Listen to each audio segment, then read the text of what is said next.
ছোটোর থেকে শুনে এসেছি বসন্তকালে মায়ের দয়া হয়, যেটাকে আমরা বলে থাকি পক্স। কিন্তু এই সিজনে যে পক্স হতে পারে সেটা আমার ফ্যামিলিকে না দেখলে বুঝতে পারতাম না। আমার মা, বাবা, ভাই তিনজনকারই পক্স হয়েছে। বাবার 15 দিন পর মায়ের হলো, আর মায়ের একদিন পর তাতায়ের হলো, মানে আমার ভাইয়ের হলো। বাবার টাইম তো মাই দেখাশুনো করলো, বাবাও তো পুরোপুরি সুস্থ হয়ে ওঠেনি, আর মা ভাই তো এই পড়েছে।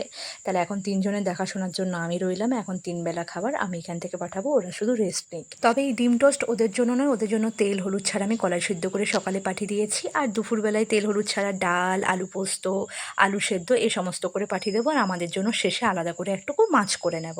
শিলে পোস্ত বাটছি, কারণ মিক্সিতে বাটলে ওরা পোস্তটা টেস্ট পাচ্ছে না, যেহেতু তেল হলুদ কিছুই থাকছে না সেই কারণে। দেন ওদের খাবার দাবার সকালে দুপুরের পাঠিয়ে দেওয়ার পর বিকেলবেলা আমরা মাছ খাবার তুলতে গেছিলাম। আর দেখতেই পাচ্ছ কত লাইন পড়েছে, মানে কতটা দেরি হয়েছে।